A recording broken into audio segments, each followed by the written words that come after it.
These are Jules and Coco's puppies. Yeah, look at this teddy bear. He's the most teddy bear puppy I've ever seen. And that's one of Jules' puppies there with the green ribbon. I have to get over to my cheat list to make sure what his name is. Especially when I have 2 litters in here. Look at her. She's sneaking around. She's like, I don't know. There she goes. There's a little puppy wanted to come up and give her a kiss. Okay, so we want the little teddy bear face, the hunter one. That's Jagger. He has shorter fur so far on his snout, which gives him this, I mean, he looks like a polar bear. It's adorable, which is kind of nice. You won't have to trim his muzzle because it won't get that long, shaggy look. It's just going to be puffy, stick out look. It's just going to be freaking adorable. We don't get those too often, so I love it. And there's, if you can see all these ribbons, but so these puppies are actually, Coco's puppies are 3 days younger. So these big ones, like the 3 black ones, they're actually 3 days younger, but they're more your large, mini, small, medium, going to be, you know, like the 35-pound range puppies. And then you have Jules and Skipper, which are your, Jules and Skipper look like you're under 15 pounds, so. Jules and Skipper is probably more like 10-pound range. Oh, look at the little girl there, the little curly girl. Isn't she adorable? You cleaning your paws off? Yeah, somebody's coming over to help you.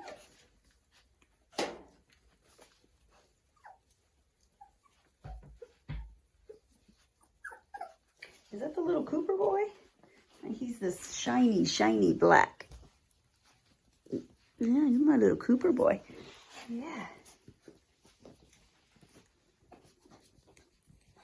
So today's socialization will help these, those are all Coco's there. This big, huge red boy, Caesar.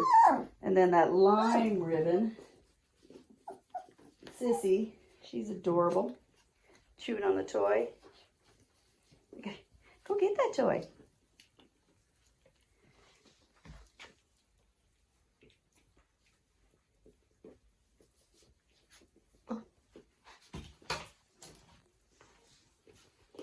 You walk around over here, because all you guys are over there.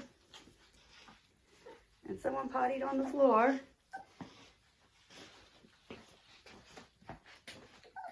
If you ever have a breeder that says, I keep all my puppies in my house, they're either crazy dog person, and that I mean mentally insane, because how are you going to keep your house clean? Because, I mean, puppies pee. You know, at this age, not house trained yet. But all the breeders I know that said they were house breeders meant they have a house and they keep all their puppies in their garage, which is basically, we have a building instead of a garage. I mean, they're still with us 24/7 because we're actually with them like all day, every day. You've got my daughter Abby does the morning shift. I do midday. My daughter Brittany does afternoon. My husband does evening. And then in between that, you have 4 grandchildren that are with the puppies. So we basically, we don't spend any time in our house. We spend it all out here in our kennel. Look at this little one here. Oh, look at it. What kind of ribbon does she have on? I know she's one of Jules. And Jules' purple ribbon and Jules' red one. Jensen is the red ribbon right there. And the little purple one is Java. So there goes Java.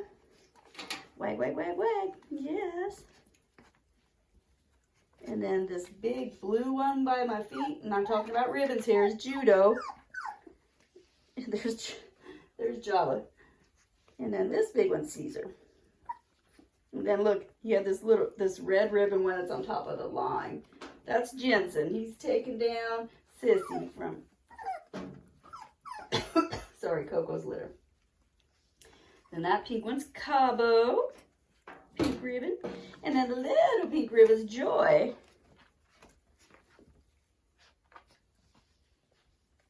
Oh, that doesn't go into the bathroom. This is why you couldn't really house them in your house, because little bitty secret. One of them pooped over there in the corner, and puppy poop stinks.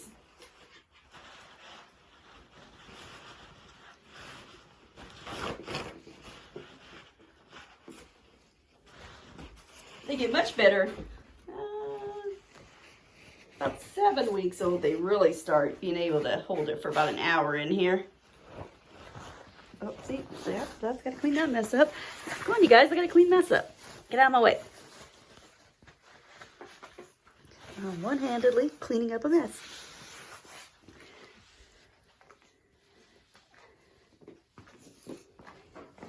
I did buy a puppy one time from somebody who only raised them, well, they only raised 1 litter a year in their house, kept them in a playpen in their living room. And I learned a lot from that experience. And I never bred the boy and spent, you know, $3,000 on a dog. I'm thinking that a vet tech raising a dog in their house, spending all their time with it, was going to be just this awesome idea, because everybody thinks that house-raised puppy is the best thing in the world. Not what I found out.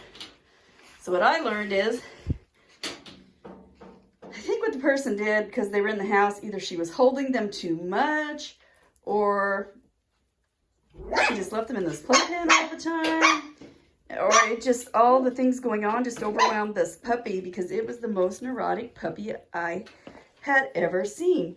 I wanted to keep it in my house.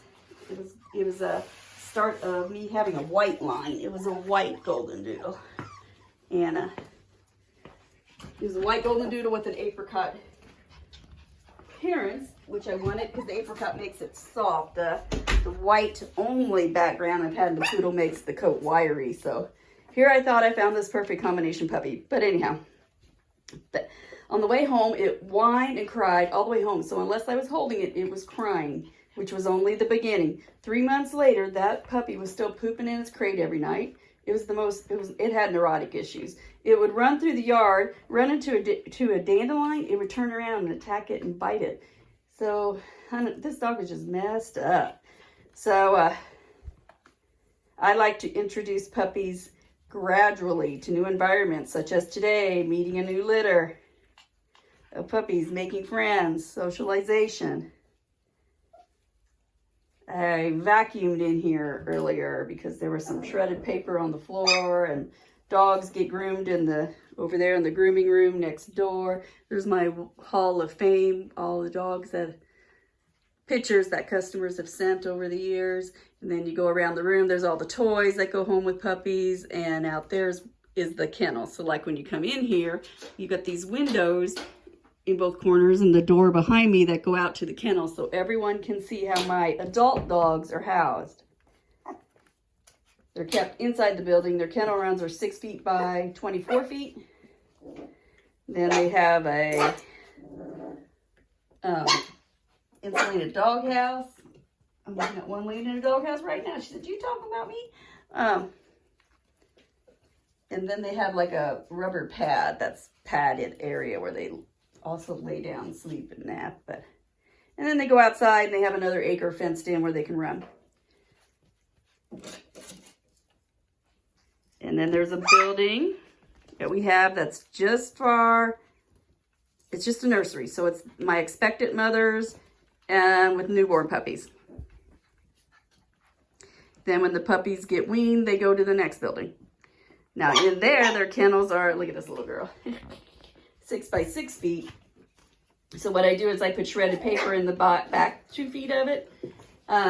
So that's where they can go potty and then they stay clean. Because these guys have never even had baths yet, other than, mama's taking care of them. And then they go, so they go to the shredded paper, they go potty, they stay clean. They're not walking through their feces, because they learn to keep that other living area clean. So crate training is very easy. They've already learned that, they've got to keep this area clean. There's no shredded paper. Then the shredded paper feels like grass to them. So they make that transition over to the grass effortlessly. I mean, you're talking a day or two. They should have their potty training down, other than maybe an occasional accident, which is usually the owner's fault by not seeing signs and not letting them outside in a timely manner.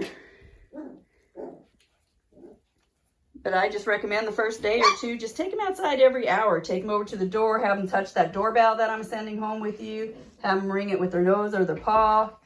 They'll catch on to that bell. Pretty much by the time they leave here, they already know if that door's opening or closing and they hear this bell, they can go outside. By 8 weeks, they're already pretty much going up to the bell on their own and ringing it here. So you have a good start on that. Then you just have to teach them, you know, what door you're going to be keeping the bell on at your house.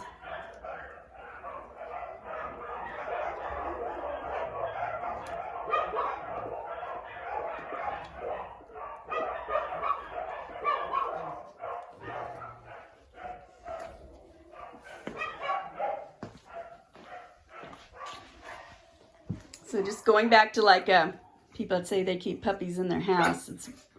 Yeah, well, I don't really consider somebody keeping it in their 2 or 3 car garage as keeping them in their house. Basically, that's the same thing here. They have their own building here instead of your garage.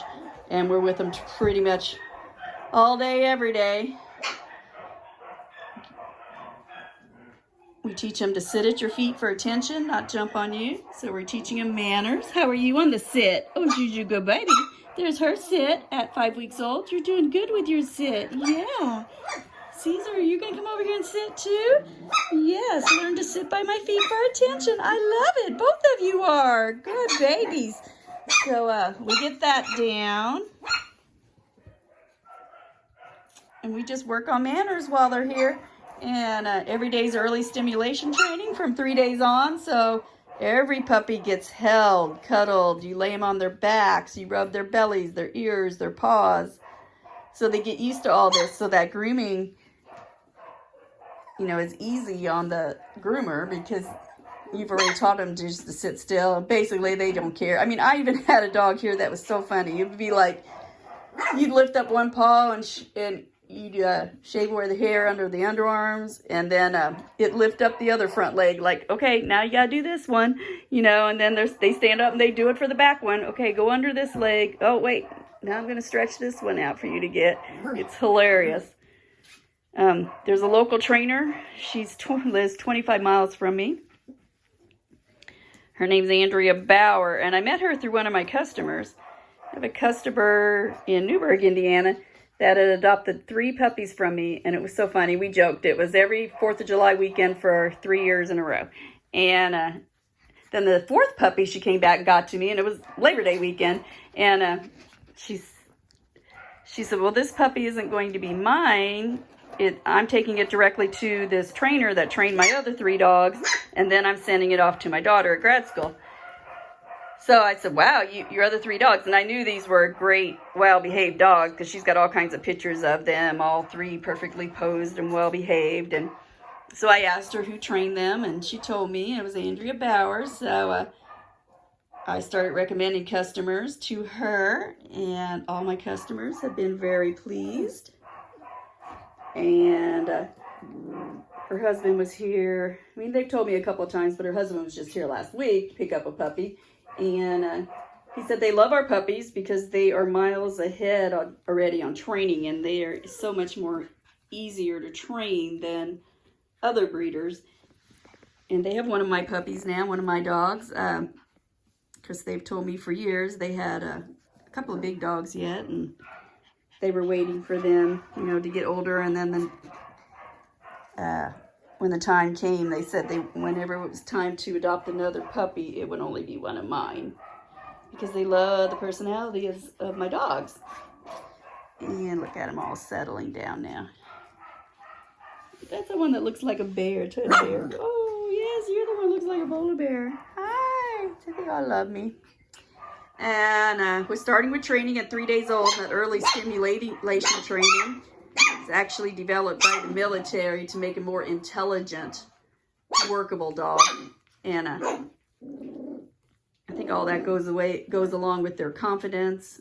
Of course, this breed being so intelligent. So that training does a lot. You're trying to get back there to your paw? What you got on your paw? Huh? She's such a cutie. Big dog's you get him. You get him, girl. Look at him, just all sitting by my feet. Don't we listen to that? That's a little girl. Boy. Hi.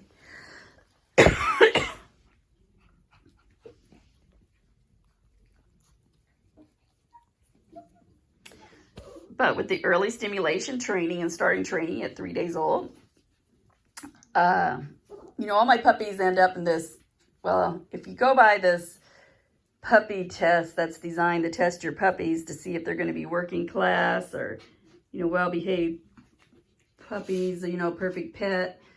And it was a scale of 1 to 7 points.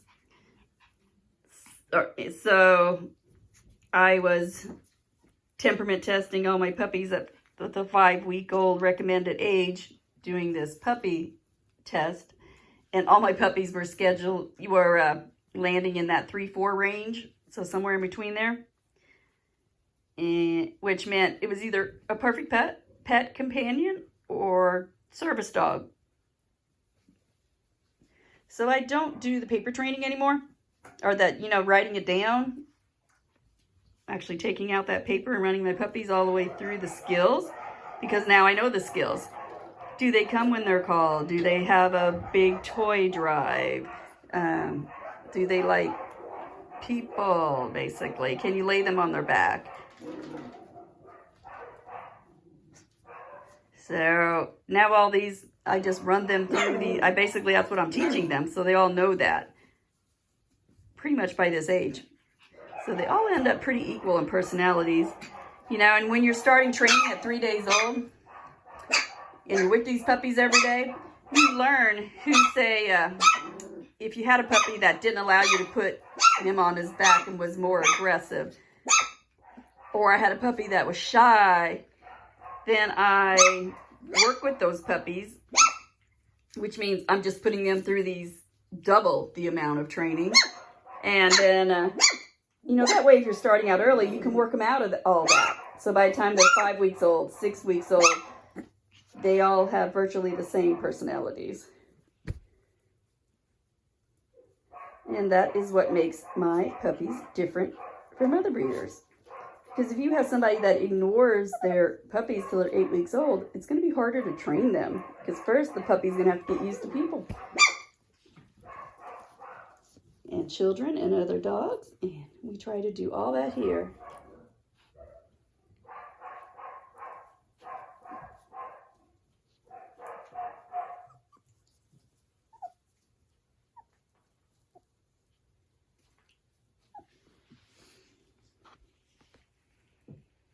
Okay, you guys, I need to make a trip to the vet, so I will. Guess I'll let you play in here till I get back. Probably all be napping by then, worn out.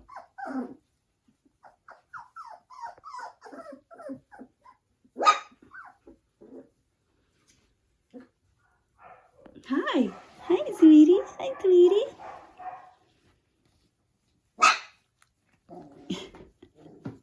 Those two. And that's one of Jules. No, that is actually the smallest of... So yes, the blue ribbon is one of Jules. And that one is the smallest one in Coco's litter. It's a female. Beautiful coat. Yes. Hi, Caesar. Hi, Caesar. And you're the biggest in Coco's litter. Oh. Look at these. You're meeting a Coco puppy? Did you meet a Coco puppy? Yeah. Okay.